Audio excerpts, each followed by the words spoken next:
সাহিত্যিক শ্রী প্রভাত কুমার মুখোপাধ্যায় রচিত দেবী।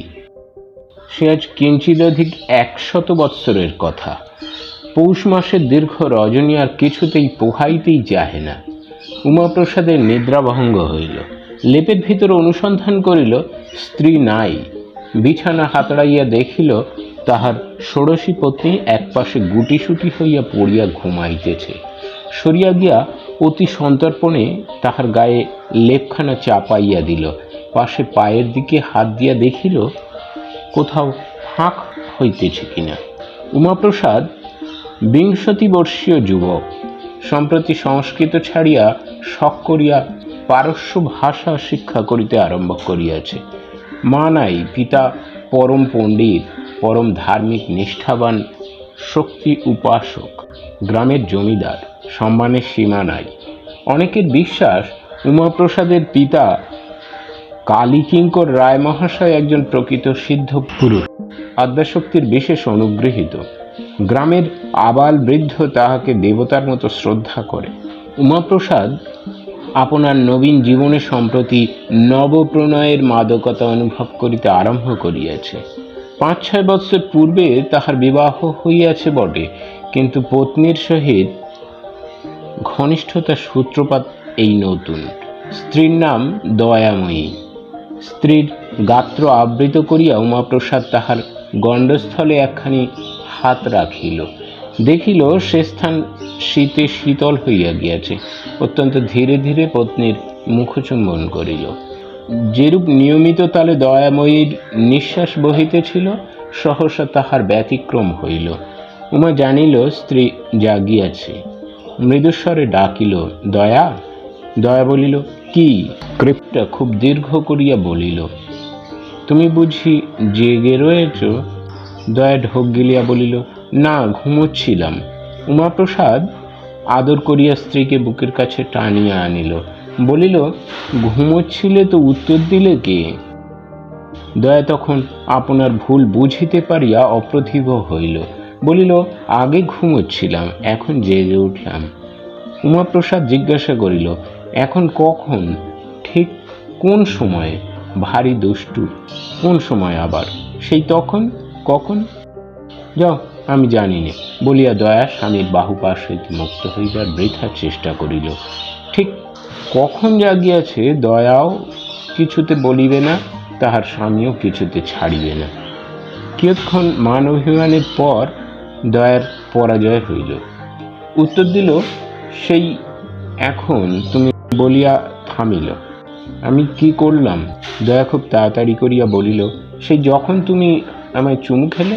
হলো? মা গো মা, এত জানো? তখনও 1 প্রহরের অধিক রাত্রি রহিয়াছে। দুজনে কত কথা আরম্ভ হইল। অধিকাংশ কথারই না আছে মাথা, না আছে মুন্ডু। হায়, 100 বৎসর পূর্বে আমাদের প্রপিতামহগণের তরুণ বয়স্ক পিতামাতাগণ অসার অপদার্থ আমাদেরই মতো এমনি চঞ্চলমতি গতি ছিলেন। অত বড় শাক্ত পরিবারের সন্তান হইয়াও উমাপ্রসাদ সে পর্যন্ত একদিনও স্ত্রীর নিকট মুদ্রাকরণ বা মাতৃকা ন্যাসের কোনো প্রসঙ্গ উত্থাপন করে নাই, এবং যম নিয়মাদি সম্বন্ধে তাহাকে সম্পূর্ণ অজ্ঞ রাখিয়াছিল। নানা কথার পর উমাপ্রসাদ বলিল, দেখো, আমি পশ্চিমে চাকরি করিতে বেরুব। দয়া বলিল, তোমার আবার চাকরি করা কেন? তোমার কিসের দুঃখ? জমিদারের ছেলে হয়ে কেউ চাকরি করে নাকি? আমার এখানে দুঃখ আছে বই কি। কি, তুমি যদি আমার দুঃখ বুঝবে তাহলে আর আমার দুঃখ কিসের? শুনিয়া দয়া ভারী অপ্রস্তুত হইয়া গেল। ভাবিতে লাগিল, কি দুঃখ? ভাবিয়া কিছুই স্থির করিতে পারিল না। একটু দুষ্টুমি বুদ্ধি আসিল। বলিল, তোমার কি দুঃখ? আমি বুঝি মনের মতো হইনি? দয়া জানিত এ কথা বলিলে উমাপ্রসাদকে আঘাত করা হইবে। উমাপ্রসাদ প্রিয়ামুখে অজস্র চুম্বন বর্ষণ করিয়া এই আঘাতের প্রতিশোধ লইল। পরে বলিল, আমার দুঃখ তোমাকে নিয়েই বটে। সমস্ত দিন আমি তোমায় পাইনি, শুধু রাত্রিটি পেয়ে স্বাদ মেটে না। বিদেশে চাকরি করতে যাব, সেখানে তোমায় নিয়ে যাব। কেমন দুজনে একলা থাকবো সারাদিন সারা রাত। চাকরি করবে তো সারাদিন আমাকে নিয়ে থাকবে কেমন করে? আমাকে তো একলা ফেলে তুমি কাছারি চলে যাবে। কাছারি গিয়ে খুব শিগগিরই ফিরে আসব। দয়া ভাবিয়া দেখিল তাহা হইতে পারে বটে, কিন্তু বাধা বিপত্তি যে অনেক। তুমি তো নিয়ে যাবে, সবাই যেতে দেবে কেন? এখান থেকে কি নিয়ে যাব? যখন শুনিব তুমি বাপের বাড়ি রয়েছ, তখন চুপি চুপি এসে তোমায় সঙ্গে করে নিয়ে যাব। শুনিয়া দয়া হাসিল।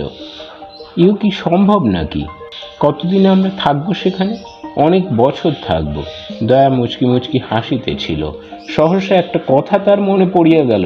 বলিল, খোকাকে ফেলে কি অনেক বছর আমি বিদেশে থাকতে পারবো? উমাপ্রসাদ স্ত্রীর গালে গাল রাখিয়া কানের কাছে বলিল, ততদিন তোমারও একটি খোকা হবে। কথাটি শুনিয়া দয়ার ওষ্ঠ প্রান্ত হইতে কর্ণমূল পর্যন্ত লজ্জায় রাঙা হইয়া উঠিল, কিন্তু অন্ধকারে তাহা কেহ দেখিতে পাইল না। উল্লেখিত খোকাটি উমাপ্রসাদের জ্যেষ্ঠ সহোদর তারাপ্রসাদের একমাত্র সন্তান। স্বয়ং উমাপ্রসাদ এ বাটির শেষ খোকা। এই পরিবারে খোকা রাজার সিংহাসন বহুকাল শূন্য ছিল, তাই খোকার বড় আদর। খোকা বাড়ি শুদ্ধ সকলের চোখের মণি। খোকার মা হরসুন্দরী, তার তো আর গর্বে মাটিতে পা পড়ে না। দয়া সহসা বলিল, আজ এখনো খোকা এলো না কেন? ভোর রাতে রোজ খোকা কাকিমার কাছে আসে, এটি তার নিত্য নৈমিত্তিক কার্য। যদিও বাটিতে দাসদাসীর অভাব নাই, তথাপি গৃহকার্যের অধিকাংশ দয়া স্বহস্তে করিত। বিশেষত তাহার শ্বশুরের পূজান্নিক সম্পর্কীয় যাহা কিছু কার্য, তাহাতে দয়া ছাড়া অপর কাহারও হস্ত স্পর্শ করিবার অধিকার ছিল না। সারাদিন এই সমস্ত কার্যে ব্যস্ত থাকিয়াও খোকাকে সে এক মুহূর্তও চোখের আড়াল করিত না। কাকিমা গা মুছাইয়া না দিলে খোকা গা মুছে না। কাকিমা কাজল না পরাইয়া দিলে খোকা কাজল পরে না। কাকিমার কোলে ভিন্ন অন্য কোথাও শুইয়া খোকা দুধ খায় না। খোকার বিছানায় তার কাকিমা অনেক রাত্রি অবধি থাকিয়া ঘুম পাড়াইয়া আসে। ভোর রাত্রে ঘুম ভাঙিলেই খোকা কাকিমা বলিয়া কান্না জুড়িয়া দেয়। এই প্রগল্ভতা, এই অন্যায় আবদারের জন্য মধ্যে মধ্যে তাহাকে হরসুন্দরীর নিকট হইতে চটটা চাপড়টা পুরস্কার পাইতে হয়। কিন্তু বলাই বাহুল্য, তাহাতে কান্না না থামিয়া আরো 10 গুণ বাড়িয়া ওঠে। তখন হরসুন্দরী তাহাকে কোলে করিয়া ক্রোধে ও নিদ্রাঘরে টলিতে টলিতে দয়ার শয়নকক্ষের দ্বারে আসিয়া ডাকেন, ছোট বউ, ও ছোট বউ, এই নে তোর খোকাকে। বলিয়া দয়ার দুয়ার খুলিবার অপেক্ষা না রাখিয়াই খোকাকে মাটিতে বসাইয়া প্রস্থান করেন। দয়া প্রায় জাগিয়া থাকে, না থাকিলেও খোকার ক্রন্দনে শীঘ্রই জাগিয়া ওঠে। ছুটিয়া আসিয়া খোকাকে বুকে করিয়া লইয়া যায়। কে মেরেছে, কে মেরেছে বলিয়া কত সোহাগ করে। মাথার শিওরে পানের ডিবায় কোনোদিন কদমা, কোনোদিন বাতাসা, কোনোদিন নারিকেল নাড়ু সঞ্চিত থাকে, তাই খোকা ভক্ষণ করে। তাহার পর নিশ্চিন্ত হইয়া কাকিমার কোলে শুইয়া ঘুমাইয়া যায়। আজ এখনো খোকা আসিল না বলিয়া দয়া কিছু উৎকণ্ঠিত হইল। বলিল, বাছার অসুখ বিসুখ করেনি তো? উমাপ্রসাদ বলিল, বোধ হয় এখনো রাত্রি আছে, দেখি দাঁড়াও। উমাপ্রসাদ বিছানা হইতে উঠিয়া জানালা খুলিল। বাহিরে আম ও নারিকেল বৃক্ষবহুল বাগান। তখনও চন্দ্রাস্ত হয় নাই, কিন্তু অধিক বিলম্বও নাই। দয়া নিঃশব্দে আসিয়া স্বামীর পার্শ্বে দাঁড়াইল। বলিল, রাত আর বেশি কই? শীতের হিমবায়ু হু হু করিয়া জানালা পথে প্রবেশ করিতে লাগিল। তবু দুজনে সেই অল্পালোকে পরস্পরের পানে চাহিয়া কতক্ষণ দাঁড়াইয়া রহিল। অনেকক্ষণ তাহাদের চক্ষু যে উপবাসী ছিল। দয়া বলিল, দেখো, আজ আমার মনটা কেমন হয়ে গেছে। খোকা এখনো এলো না, কি জানি কেন মনটা এমন হয়ে গেল। উমাপ্রসাদ বলিল, এখনো খোকার আসবার সময় হয়নি। যেদিন ঘুমিয়ে পড়ে সেদিন তো আসতে দেরিও হয়। তোমার মন সেজন্য খারাপ হয়নি। কেন হয়েছে আমি জানি। কেন বলো দেখি? বলেছি কি না আমি পশ্চিমে যাব চাকরি করতে, তাই তোমার মন খারাপ হয়ে গেছে। বলিয়া উমাপ্রসাদ স্ত্রীকে নিজের আরো কাছে টানিয়া লইল। দয়া একটি ছোট্ট দীর্ঘ নিঃশ্বাস ফেলিয়া বলিল, আমি বুঝতে পারছি নে, মনে হচ্ছে যেন আর তোমার সঙ্গে দেখা হবে না। বাহিরে জ্যোৎস্না নিরাতিশয় ম্লান। পত্নীর কথা শুনিয়া উমাপ্রসাদের মুখখানিও ম্লান হইয়া গেল। অনেকক্ষণ দুজনে দাঁড়াইয়া রহিল। চাঁদ ডুবিয়া গেল, গাছপালা অন্ধকারে গা ঢাকিল। জানালা বন্ধ করিয়া উভয়ে শয্যায় ফিরিয়া আসিল। ক্রমে একটা আত্রা পাখির ডাক শোনা গেল। পরস্পরের বক্ষ নিবন্ধ হইয়া তাহারা ঘুমাইয়া পড়িল। ক্রমে জানালার রন্ধ্রপথে প্রভাতের আলোকরশ্মি প্রবেশ করিতে লাগিল। তখনও দুজনে নিদ্রাবিভূত। সহসা বাহির হইতে উমাপ্রসাদের পিতা ডাকিলেন, উমা! প্রথমে ঘুম ভাঙিল দয়ার। সে গা ঠেলিয়া স্বামীকে জাগাইয়া দিল। কালীকিঙ্কর আবার ডাকিলেন, উমা! স্বরটা কম্পিত, যেন অন্যরূপ। ইহা যে তাহারই কণ্ঠস্বর, তাহা যেন কষ্টে বোঝা গেল। এত ভোরে পিতা তো কখনো ডাকেন না, আর তাহার স্বরই বা এমন হইল কেন? তবে সত্য সত্যই খোকার কিছু অসুখ বিসুখ করিয়াছে বুঝি। উমাপ্রসাদ তাড়াতাড়ি উঠিয়া দুয়ার খুলিয়া দিল। দেখিল পিতার পরিধানে রক্তবর্ণ কৌবেয় বস্ত্র, কন্ধে নামাবলী উত্তরীয়, গলে রুদ্রাক্ষমাল্য লম্বমান। এ কি, এত ভোরে তাহার পূজার বেশ কেন? অন্যদিন গঙ্গা স্নান করিয়া আসিয়া তবে তিনি পূজার বেশ পরিধান করেন। মুহূর্তকালের মধ্যে এই চিন্তা পরম্পরা উমাপ্রসাদের মস্তকেও দিতে হইল। দ্বার খুলিবা মাত্র কালীকিঙ্কর পুত্রকে জিজ্ঞাসা করিলেন, বাবা, ছোট বৌমা কোথায়? স্বর পূর্ববৎ কম্পিত। উমাপ্রসাদ কক্ষের চারিদিকে চাহিল।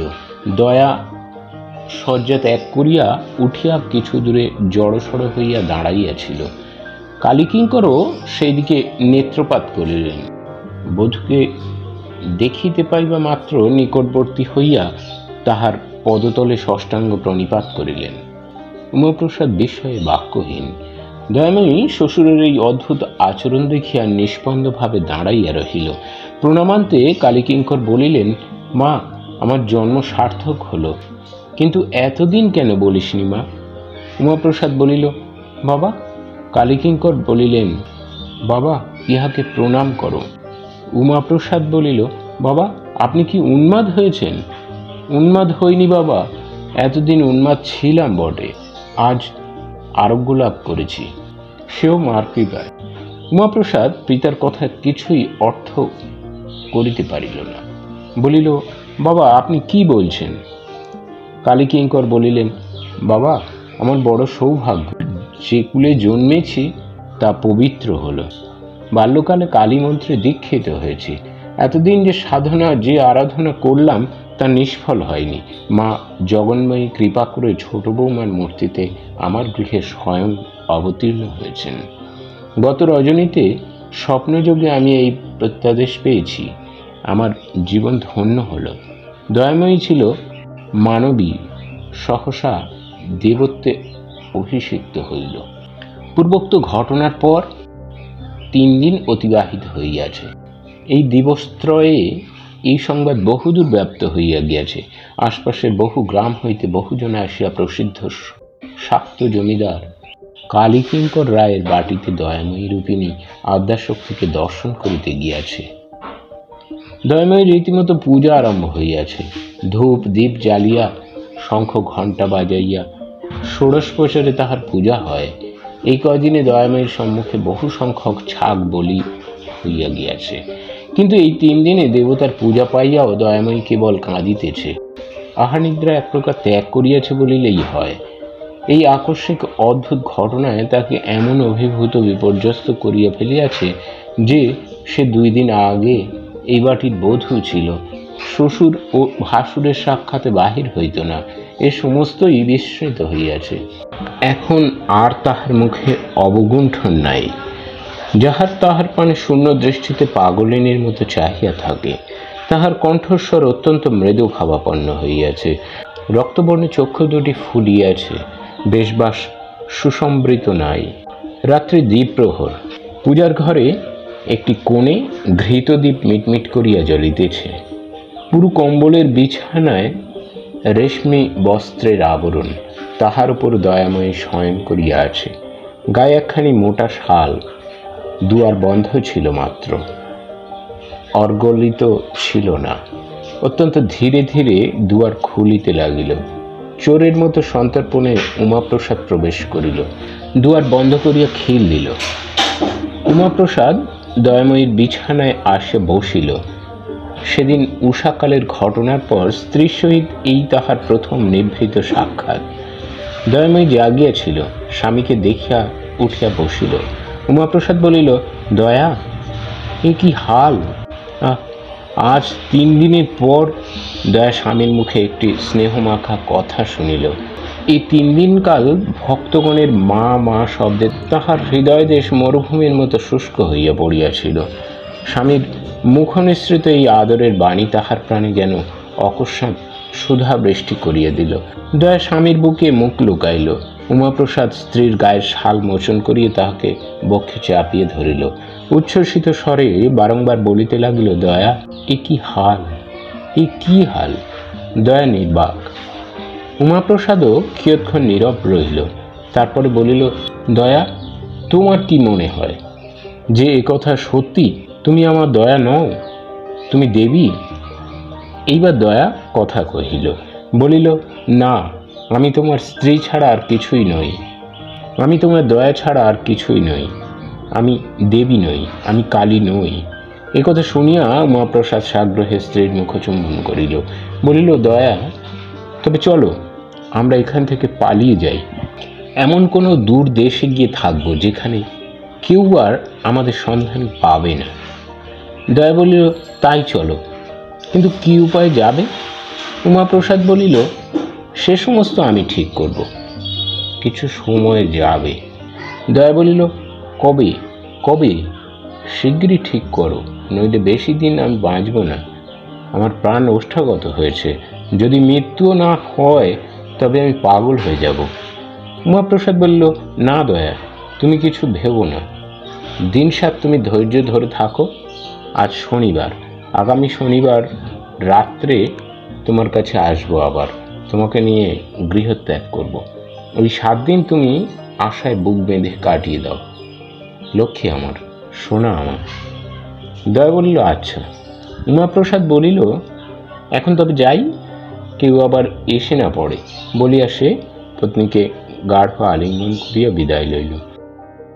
পরদিন প্রভাতে দয়াময়ীর পূজা যখন প্রায় শেষ হইয়া আসিয়াছে, তখন গ্রামের একজন 80 বর্ষ বয়স্ক বৃদ্ধ লাঠিতে ভর করিয়া আসিয়া উপস্থিত হইলেন। তাহার কঠোরাগত চক্ষু দিয়া দরদর করিয়া অশ্রু প্রবাহিত হইতেছে। আসিয়াই দয়াময়ীকে দেখিয়া গলবস্ত্র হইয়া তাহার সম্মুখে জানু পাতিয়া যুক্ত করে বলিতে লাগলেন, মা, আমি চিরকাল তোমায় পুজো করে এসেছি, আজ আমার বড় বিপদ মা, আজ ভক্তকে রক্ষা করো। দয়াময়ী বৃদ্ধের পানে ফ্যাল ফ্যাল করিয়া চাহিয়া রহিল। পুরোহিত বলিলেন, কেন দাদা, তোমার কি বিপদ হয়েছে? বৃদ্ধ বললেন, আমার নাতিটি কয়দিন জ্বর বিকারে ভুগছিল, আজ সকালে কবরের জবাব দিয়ে গেছে, সে না বাঁচলে আমার বংশ লোপ হবে। আমার ভিটে সন্ধে দেবার আর কেউ থাকবে না, তাই মার কাছে তার প্রাণ ভিক্ষা চাইতে এসেছি। কালীকিঙ্কর চণ্ডীপাঠ করিতেছিলেন। তিনি বৃদ্ধের দুঃখে নিরাতিশয় দুঃখিত হইয়া দয়াময়ীর মুখের পানে চাহিয়া বলিলেন, মা গো, বুড়ো নাতিটাকে বাঁচিয়ে দিতে হবে মা। বলিয়া তিনি বৃদ্ধকে বলিলেন, দাদা, তোমার নাতিকে এনে মার পায়ের কাছে ফেলে রাখো, জমির বাবার সাধ্য হবে না এখান থেকে নিয়ে যেতে।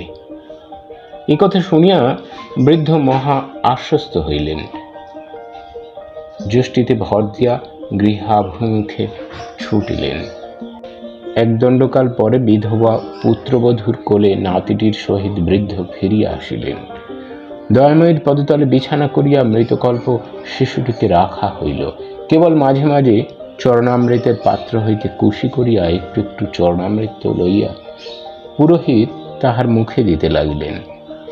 শিশুর মাতা বিধবা যুবতী, দয়াময়ীর সখী। তাহার ব্যথাকাতর মুখ দেখিয়া দয়াময়ীর হৃদয়ে ব্যথিত হইল। শিশুটির পানে চাহিয়া দয়াময়ীর চোখে অশ্রু ভরিল। একান্ত মনে দেবতাকে প্রার্থনা করিতে লাগিল, হে ঠাকুর, আমি দেবতা হই, কালী হই, মানুষ হই, যেই হই, এই ছেলেটিকে বাঁচিয়ে দাও ঠাকুর। দয়াময়ীর চোখে অশ্রু দেখিয়া সকলে বলিয়া উঠিল, জয় মা কালী, জয় মা দয়াময়ী। মায়ের দয়া হয়েছে, মায়ের চোখে জল। কালীকিঙ্কর দ্বিগুণ ভক্তির সহিত চণ্ডীপাঠ করিতে লাগিলেন। বেলা যত বাড়িতে লাগিল, শিশুটির অবস্থা উত্তরোত্তর ততই ভালো হইতে লাগিল। সন্ধ্যের পূর্বে সকলে মত প্রকাশ করিলেন, আর শিশুর জীবনের কোনো আশঙ্কা নাই, স্বচ্ছন্দে বাড়ি পাঠাইয়া দেওয়া যাইতে পারে। দয়াময়ীর দেবীর আবিষ্কারের সংবাদ যত না শীঘ্র চৌদিকে ব্যাপ্ত হইয়াছিল, তাহার কৃপায় মুমূর্ষু শিশুর প্রাণ রক্ষার সংবাদ অতি সত্বর প্রচারিত হইয়া পড়িল। পরদিন প্রাতেই অপর একজন আসিয়া দয়াময়ীর চরণে নিবেদন জানাইল যে তাহার কন্যাটি আজ 3 দিন হইতে প্রসব যন্ত্রণায় অস্থির, মেয়ে বুঝি বাঁচে না। কালীকিঙ্কর বলিলেন, তার জন্যে আর চিন্তা কি, মার চরণামৃত নিয়ে গিয়ে মেয়েকে পান করিয়ে দাও গে, এখনই আরাম হবে। সে ব্যক্তি গলদশ্রু লোচনে দয়াময়ীর চরণামৃতের পাত্রটি মাথায় বহন করিয়া লইয়া গেল। বেলা 1 প্রহর অতীত হইবার পূর্বেই সংবাদ আসিল, মেয়েটি চরণামৃত পান করিবার অব্যবহিত পরেই নিরাপদে রাজপুত্রের মতো সুন্দর সুলক্ষণ সম্পন্ন পুত্র সন্তান প্রসব করিয়াছে। আজ শনিবার, আজ উমাপ্রসাদ স্ত্রীকে লইয়া গোপনে পলায়ন করিবে। সে সমস্ত আয়োজন করিয়াছে, অর্থ সংগ্রহ করিয়াছে। মুর্শিদাবাদ কিংবা রাজমহল কিংবা বর্ধমান এইরূপ কোনো নিকটবর্তী প্রসিদ্ধ স্থানে সে যাইবে না, যাইলে ধরা পড়িবার সম্ভাবনা। নৌকাপথে পশ্চিমে যাইবে, অনেক দূর যাইবে। কোথায় এখন তাহার কিছু স্থিরতা নাই, হয় ভাগলপুর নয় মুঙ্গের, সেখানে চাকরির চেষ্টা করিবে। পথ খরচের মতো অর্থ তাহার নিকট আছে, কেননা তাহার স্ত্রীর গায়ে যাহা অলঙ্কার আছে তাহা বিক্রয় করিলে 2 বৎসর উভয়ের গ্রাসাচ্ছাদন চলিতে পারিবে। 2 বৎসরেও কি তাহার একটা চাকরি জুটিবে না? নিশ্চয়ই জুটিবে, চেষ্টার অসাধ্য কিছু আছে নাকি? এইরূপ নানা চিন্তায় উমাপ্রসাদ দিবাভাগ অতিবাহিত করিল। ক্রমে সন্ধ্যা হইল। আজ সে দয়াময়ীর আরতি দেখিবে। একদিনও তো দেখে নাই, যখন শঙ্খ ঘণ্টার ধ্বনিতে চণ্ডীমণ্ডপ ফাটিয়া যায়, পূজা আরম্ভ হয়, তখন উমাপ্রসাদ বাড়ি ছাড়িয়া গ্রামের বাহিরে পলায়ন করে। আজ দয়াময়ীর শেষ আরতি, আজ সে দেখিবে, দেখিবে আর মনে মনে হাসিবে। কাল প্রভাতে পুরোহিত ঠাকুর যখন সর্বাগ্রে আসিয়া দেখিবেন যে দেবী অন্তর্ধান করিয়াছেন, তখন তাহার কিরূপ অবস্থা হইবে তাহাই উমাপ্রসাদ কল্পনা করিতে লাগিল। রাত্রি দ্বিপ্রহর সমাগত, গৃহস্থ সকলে নিদ্রাগত।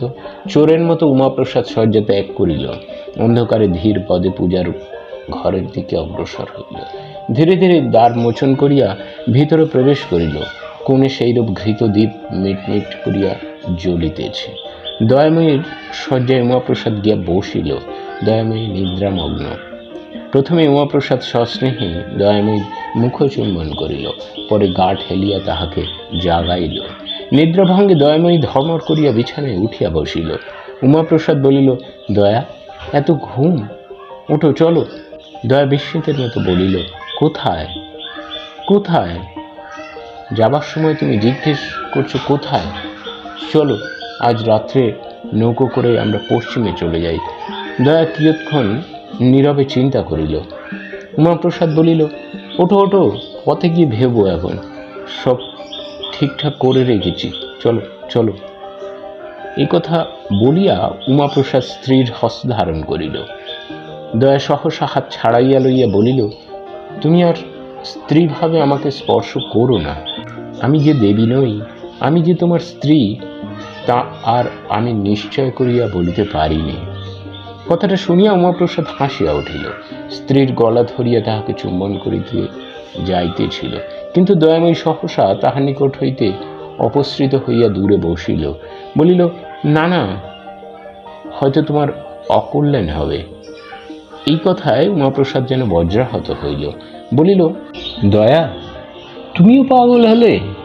দয়া বলিল, তবে এত লোকের রোগ আরাম হলো কেন? তাহলে কি দেশশুদ্ধ লোক পাগল? উমাপ্রসাদ অনেক করিয়া বুঝাইল, অনেক অনুনয় করিল, অনেক কাঁদিল।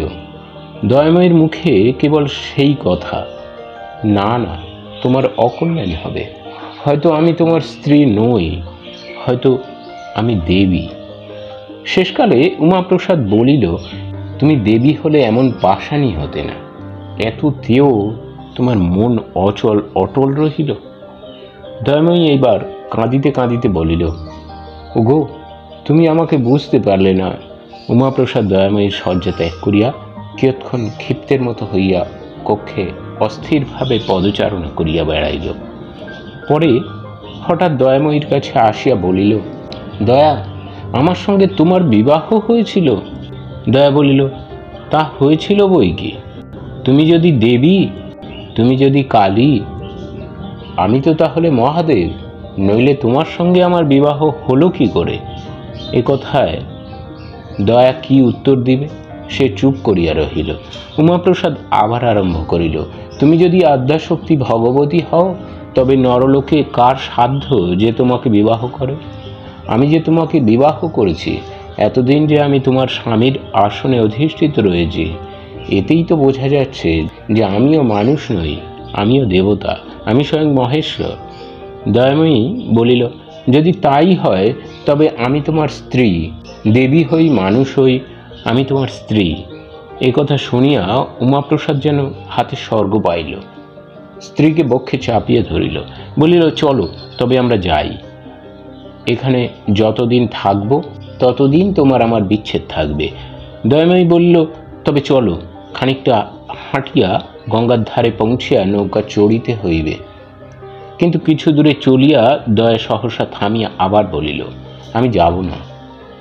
এবার স্বর অত্যন্ত দৃঢ়। উমাপ্রসাদ আবার অনুনয়ের সাধ্য সাধনার পালা আরম্ভ করিল।